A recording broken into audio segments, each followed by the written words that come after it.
Magandang araw po sa inyo lahat. Po si Brother Jings at Kuya Joe Domingo po. At ipagpapatuloy po namin yung aming palatuntunan na very meaningful, kumpleto. Pag kumpleto, talagang hahaba, hindi ba Brother Joe?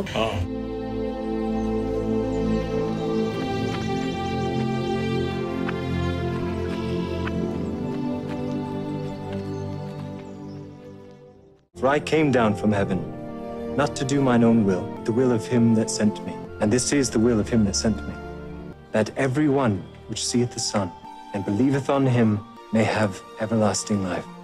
And I will raise him up at the last day. Magandang umaga.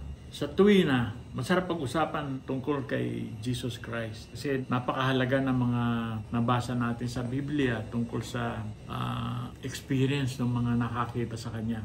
Pero tayo, paalad din tayo, hindi natin siya nakita. Dahil sabi niya kay Tomas, sabi niya, naniniwala ako ngayon dahil nakita mo ako.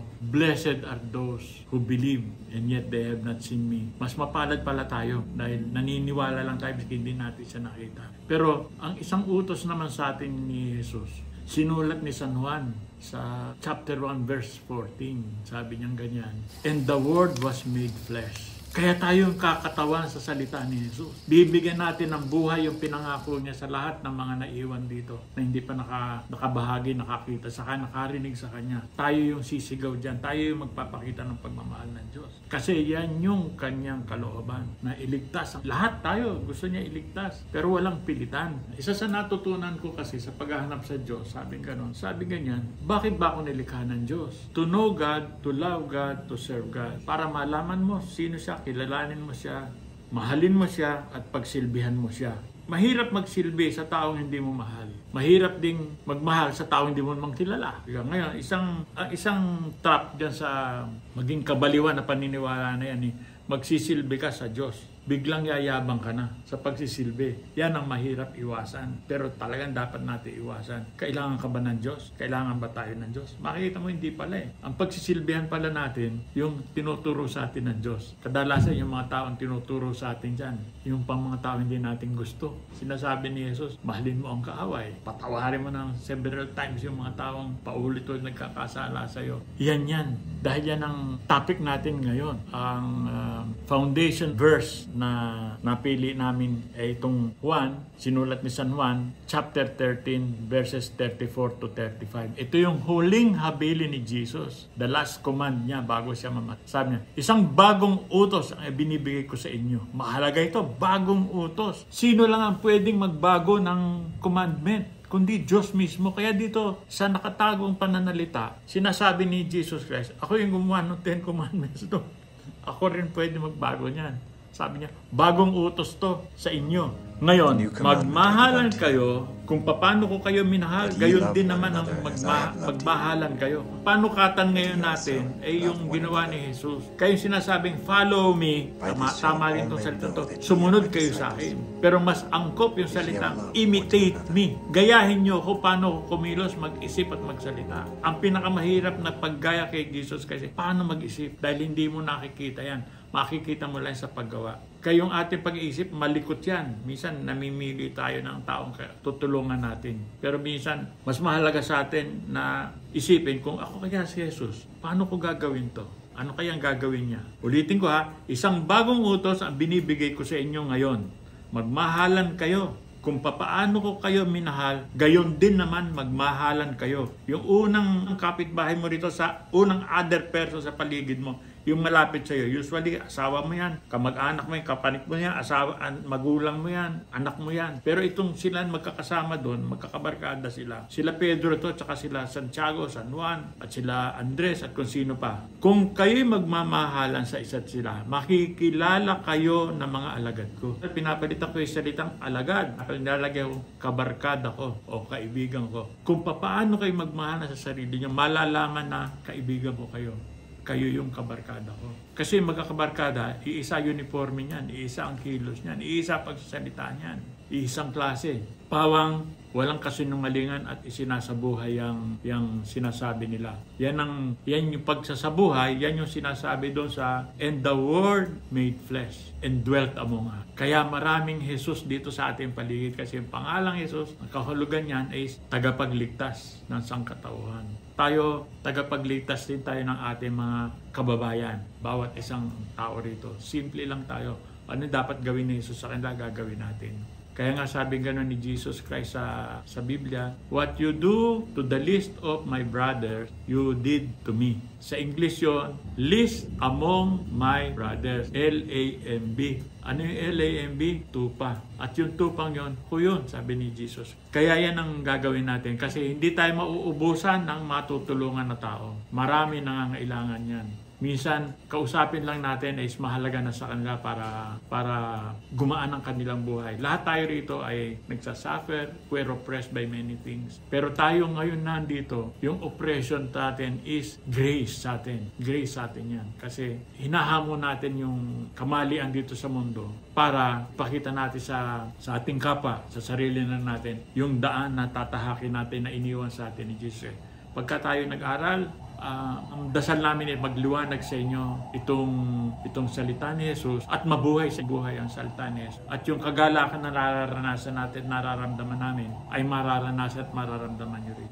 Magandang araw po muli sa bawat isa po sa atin. Ang pagmamahal ng Diyos ang patuloy nating maranasan, lalong-lalo na po sa ating pag-aaral ng Kanyang salita. Alam nyo, kapag pinag-aralan natin ang salita ng Diyos from Genesis hanggang Revelation, makikita po natin kabuuan ng Biblia ay talagang yung nag-uumapaw na pagmamahal ng Diyos sa bawat isa sa atin. Nais ng Diyos na talagang makilala natin siya upang sa ganon, sa ating pagkakilala sa Kanya ay ibigin natin siya upang magawa natin ang Kanyang kalooban. Kasi napakahalaga din po nito, kaya natin nga ito binibigyan ng pansin. Kasi maraming mga tao din naman na may sinusunod ang kautusan pero somehow itong pagsunod sa kautusan ay nagiging hadlang naman ng kanilang pagsunod sa kalooban ng Diyos. In fact, noong ang ating Panginoong Yesus, ang unang-unang mga tumutuligsa sa Kanya, lumalaban sa Kanya, yung mga gumaganap ng kautusan. At sila mismo ang hindi makasampalataya sa ating Panginoong Yesus. Samantalang ang linaw-linaw ng salita ng ating Panginoong Yesus nung nandito siya sa lupa, sabi niya, "Naparito ako hindi sa aking ganang akin at hindi ko ginagawa ang mga bagay na ginagawa ko nang sa sarili ko lamang kagustuhan, kundi yung aking narinig, yung aking nakita na ginagawa ng aking Ama, yun ang aking ginagawa." Kasi yun ang kalooban ng ating Ama, ng aking Ama. So ibig sabihin, makikita natin sa ating Panginoong Hesus na maliwanag sa lahat ng kanyang ginagawa na ito ay ginagawa niya bilang pagsunod sa kalooban ng Diyos. Ngayon tayo din bilang mga tao, lalo na nagnanais talaga na makaganap sa kalooban ng Diyos, dapat makita natin yung halimbawa mismo ng ating Panginoong Hesus. Hindi natin pwedeng sabihin na ginagawa ko ang kautusan, pero hindi naman tayo lubos na sumusunod, nananampalataya sa ating Panginoong Hesus. Nagiging parang magkalaban yon. Ang tunay na sumusunod sa kalooban ng Diyos, minamahal ang Diyos. Kaya nga, nagbigay nga ng bagong utos ang ating Panginoon. Actually, hindi naman talaga kung tutuusin bagong utos. Pero dahil nga po, hindi talaga natin lubusang nauunawaan na ang pagsunod sa kalooban ng Diyos, kung yan man ay kautusan, kung yan talaga ay ginagawa natin dahil sa pagmamahal natin sa Diyos, then yun yung tunay na pagganap sa kalooban ng Diyos. Kasi actually may babala po ang ating ang banal na kasulatan na may kinalaman po sa ating pagsunod sa kalooban ng Diyos. Nais ko pong basahin para po makita po natin itong katotohanan na ito. Sabi po sa aklat po ng ikalawang Juan 1:8 at ganoon din ang 9, sabi po, "Mag-ingat nga kayo upang huwag mawala ang inyong pinagpaguran, kundi lubusan ninyong kamtan ang gantimpala." So, meron pong babala dito si Apostol Juan na sinasabi sa atin na pwedeng mawala yung ating mga pinagpaguran. Ano ba ang magiging dahilan kung ang ating mga pinagpaguran ay mababaliwala? Kasi pinapaalalahanan niya tayo na huwag mangyari ito kasi sayang. Ano ang dahilan? Sabi niya sa verse 9, ang hindi nananatili sa turo ni Kristo, kundi nagdaragdag dito, ay hindi pinananahanan ng Diyos. Sino mang nananatili sa turo ni Kristo, ay pinananahanan ng Ama at ng Anak. So kung titingnan po natin, mismo ang Panginoong Hesus ang nagpapahayag dito, ang pananatili sa turo ng Panginoon ay pagganap sa kalooban ng Diyos. Hindi po pwede na sinasabi natin, ginaganap natin ang kautusan, pero hindi natin sinusunod ang ating Panginoong Hesus. Yun ay parang nagiging contradiction. Kasi ang sabi nga ng Panginoon, dapat manatili tayo. Sino mang nananatili sa turo ni Kristo ay pinananahanan ng Ama at ganun din ng Anak. Kaya napakahalaga po talaga na ang nais po namin sa aming pong pagtutulong-tulong, bawat kaalaman at karunungang pinapahayag ng Diyos sa amin mula sa Kanyang salita, ito din po ay aming maibahagi sa inyo sapagkat iisa po kami ng layunin. Ano yun? Sama po nating matutunan ng kalooban ng Diyos, makilala natin ang Panginoon at sama-sama natin siyang mahalin sa ating mga buhay at nang sa ganon, sa ating pagpapahayag ng ating pagmamahal sa Diyos, makikita ito sa pamamagitan po ng pagganap natin ng Kanyang mga aral. Sapagkat ang sabi nga, again, sa binasa ko po kanina, sabi ang nananatili sa turo ng ating Panginoong Hesus ay tinatahanan ng Diyos. Naroroon sa atin ng Ama, naroroon din sa atin ng Anak. Kaya ito po yung kahalagahan ng amin pong ginagawang ito. Sama-sama po natin na makilala ang Diyos, sama-sama po natin siyang paglingkuran at makita natin ang dakilang pag-ibig ng Diyos, maghanap natin ang kalooban ng Diyos sa ating buhay sa pamamagitan po ng pagganap ng Kanyang kalooban. Purihin po ang ating Panginoon. Mapagpalang